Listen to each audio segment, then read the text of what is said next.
Welcome back to the channel. Today we're counting down the 12 motorcycles nobody wants. You are on the Engine channel. Subscribe so you don't miss the latest motorcycle videos. Number 12. Suzuki Boulevard C50. The Suzuki Boulevard C50 is one of those cruisers that consistently struggles to find buyers, leaving dealers with models that sit on showroom floors for months on end. While it initially appears to be a solid mid-weight cruiser with a classic design, the bike fails to excite riders in a market where people either look for stripped-down retro charm or exceptionally powerful engines. The C50 awkwardly lands somewhere in the middle, and that is precisely why it remains largely ignored. Equipped with an 805 cubic centimeter liquid-cooled V-twin engine, producing roughly 53 horsepower, it performs adequately on paper, but on the road, it often feels sluggish and uninspiring compared to other motorcycles in the same class. The pricing hasn't helped its appeal either. Brand new, the C50 has hovered around $9,000 in recent years, a figure that feels steep when buyers can obtain pre-owned Harleys or Hondas for less money, often with better resale value. Dealers regularly reduce the price to around $7,000 just to clear inventory, yet many riders remain hesitant to commit. Reliability is decent, with proper maintenance allowing the bike to exceed 50,000 miles. Overall, the Suzuki Boulevard C50 is a motorcycle caught between reliability and excitement, overpriced for what it delivers, and ultimately overlooked by most buyers who seek either performance, style, or long-term value in their ride. Number 11. Kawasaki Eliminator. The Kawasaki Eliminator was introduced as a sporty cruiser, aimed at blending light, nimble handling with everyday usability. But in practice, it never managed to capture a solid following in the US market. Riders typically wanted either a traditional cruiser with long-distance comfort or a sharp, agile, naked bike for city commuting, and the Eliminator attempted to satisfy both demands, but ended up pleasing neither. Under the fuel tank, it features a parallel twin engine that delivers decent power for its size. Yet nothing about the bike stands out significantly when compared to competitors. Depending on the model year, displacement ranged from 250 cubic centimeters to 650 cubic centimeters, giving the bike neither the commanding presence of a bigger cruiser nor the lightning-quick performance of lighter street bikes. Even the 650 cubic centimeter version, while competent, still lacked the excitement that buyers sought, leaving it at a disadvantage. Prices also hindered the Eliminator's appeal. Newer models typically sold in the $6,000 to $7,000 range, which placed them too close to motorcycles that offered more style, higher power output, and better resale potential. As a result, owners often sell them within a few seasons, while dealers resort to heavy discounts just to clear remaining stock. In the end, the Kawasaki Eliminator is a motorcycle that endures mechanically, but longevity alone isn't enough to keep riders interested, as few are willing to commit to a bike that fails to excite or carve out a true niche in today's market. Number 10. BMW R18. The BMW R18 arrived on the American market with high expectations, aimed squarely at competing with iconic brands like Harley-Davidson and Indian. But despite the initial hype, it has struggled to attract buyers. At the heart of the R18 is BMW's massive 1,802 cubic centimeters boxer engine, the largest the company has ever produced, delivering around 91 horsepower and more than 116 pound-feet of torque. Weighing nearly 870 pounds, the R18 feels heavy and awkward to maneuver, making it less appealing for everyday riding. Pricing is another barrier. New models have started around $17,000 and easily climb past $20,000 with added options, a sum that many riders feel doesn't match the bike's desirability or resale potential. While BMW boxer engines are known for durability, easily exceeding 70,000 miles with proper care, longevity isn't the issue. Instead, the problem lies in the lack of emotional connection and excitement, leaving the R18 a technically remarkable motorcycle that simply fails to resonate with most American riders and struggles to justify its cost or size in a competitive cruiser market. Number 9. Triumph. Trident 660. The Triumph Trident 660 was introduced as an entry-level middleweight naked bike, intended to attract new riders looking for an affordable option without compromising quality. It is powered by a 660 cubic centimeter triple engine that produces roughly 80 horsepower, which seems adequate on paper, but in practice, the bike feels caught between categories. It lacks the powerful punch of larger Triumph models, while also missing the lightweight, flickable charm of smaller street bikes like Yamaha's MT series. Pricing has also hindered its popularity. The launch price of around $8,000 seems reasonable until buyers realize that the Yamaha MT-07 offers similar performance for less. On the used market, the Trident 660 depreciates quickly, with clean models already dropping to about $5,000, causing hesitation among potential buyers who don't want to take an immediate financial hit. Overall, the Triumph Trident 660 looks promising on paper, but fails to generate real demand, forcing dealers to offer heavy discounts just to sell units and leaving it overlooked by many riders who prioritize either performance, style, or value. Number 8. Kawasaki Vulcan S. The Kawasaki Vulcan S was designed to stand out with its sporty styling and customizable ergonomics, aiming to offer a fresh alternative in the cruiser market. Powered by a 649 cubic centimeter parallel twin engine, producing about 61 horsepower, the same engine found in Kawasaki's Ninja 650 and Z 650, the bike performs adequately, but lacks excitement in this cruiser configuration. Pricing has also been an issue. New models typically range from $7,000 to $8,000, placing them very close to used Harley Sportsters or Honda Shadows, which offer stronger resale value and brand recognition.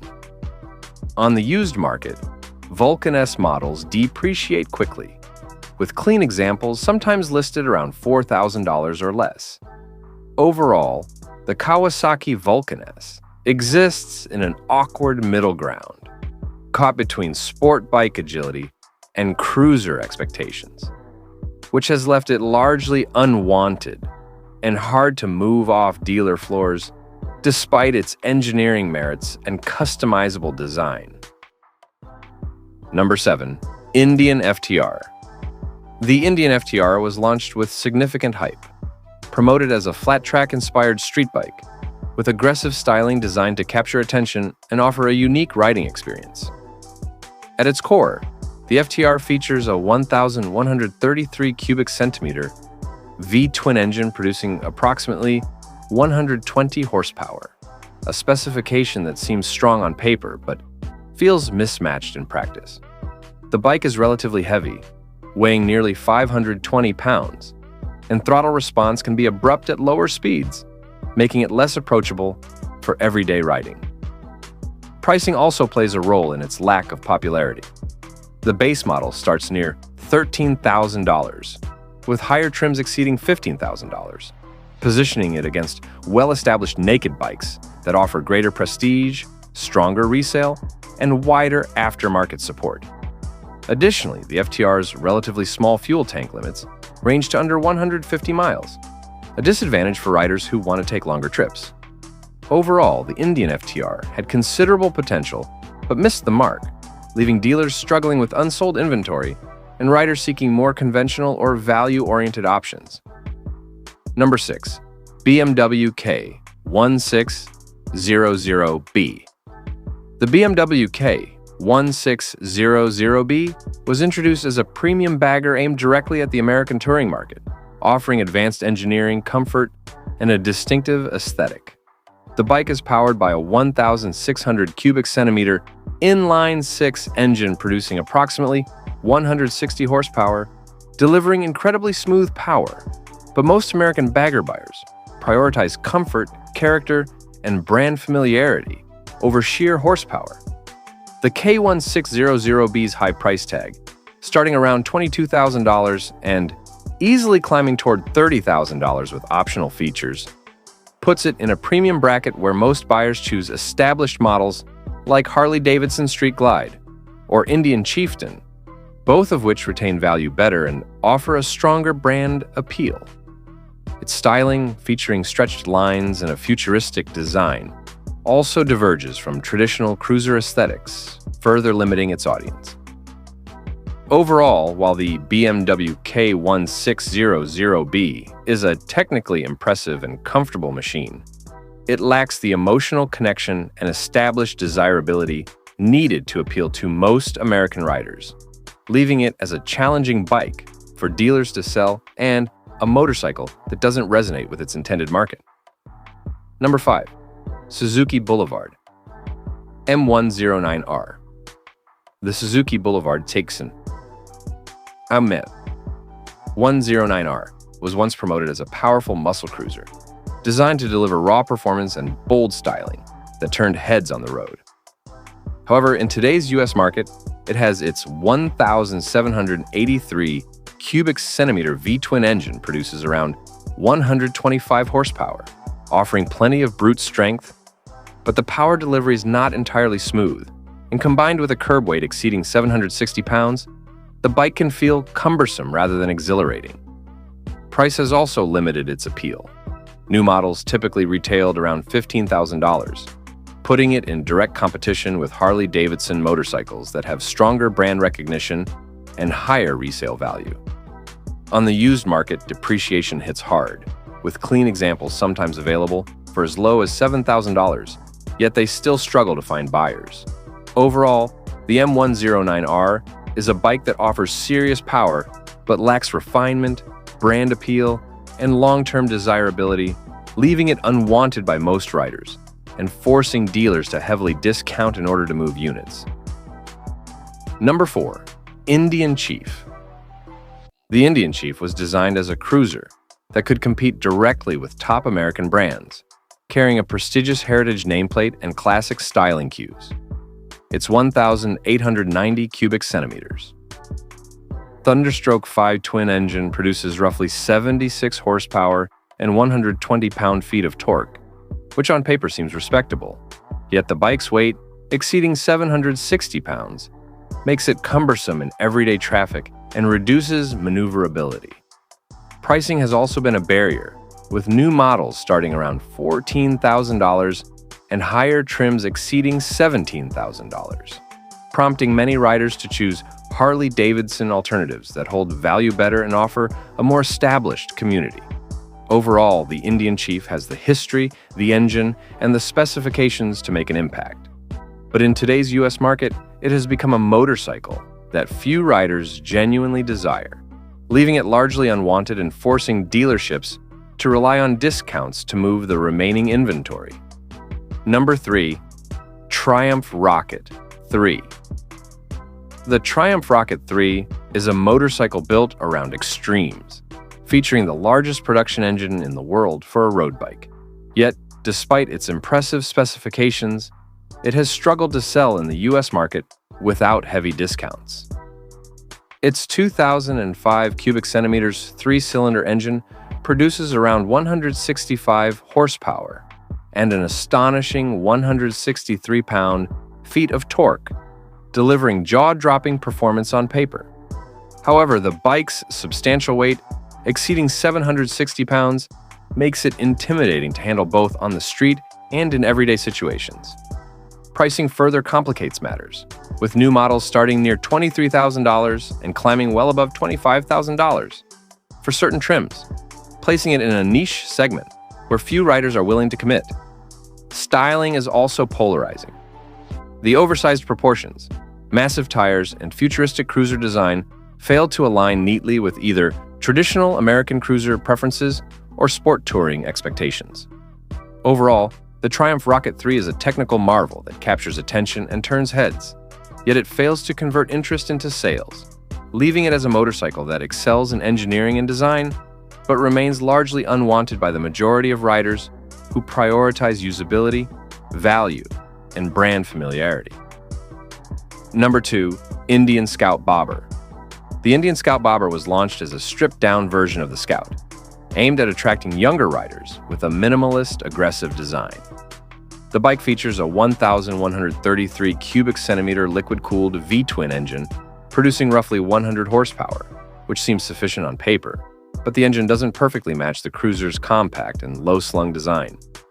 For short rides, the Scout Bobber is enjoyable, but longer trips reveal the aggressive stance can be tiring, reducing comfort for riders who prefer a more relaxed ergonomics. Pricing is another challenge. Brand new models start near $13,000, directly competing with Harley-Davidson Sportsters, which retain higher resale value and stronger brand appeal. On the used market, Scout Bobbers can dip to around $8,000, yet even then they often remain unsold for weeks. Overall, the Indian Scout Bobber promises style and performance, but struggles to deliver the comfort, usability, and value that U.S. cruiser buyers actually seek, leaving it largely unwanted and forcing dealers to rely on discounts to attract interest. Number 1. Harley-Davidson Nightster. The Harley-Davidson Nightster was introduced as part of Harley's effort to modernize its lineup and attract a younger audience. But in the U.S. market, the strategy has not paid off as expected. Powered by Harley's 975 cubic centimeter Revolution Max liquid-cooled V-twin engine, producing around 90 horsepower, it represents a step forward from older Sportster models. Yet the performance delivery feels neither traditional nor thrilling enough. Riders seeking classic Harley character find it too refined and lacking the iconic rumble, while those coming from Japanese or European bikes feel it underwhelms for the price. Starting near $13,000, the Nightster competes directly with Harley's own iron models and numerous Japanese cruisers that cost significantly less, complicating its appeal. Its middle ground identity fails to capture the spirit of classic Sportsters, while also not offering sufficient performance to attract riders from other segments. Overall, the Harley-Davidson Nightster was meant to bridge generations, but instead remains a motorcycle that confuses buyers, leaving dealers struggling to sell units and riders largely uninterested in committing to it. Thanks for watching. Don't forget to like and subscribe for more upcoming videos.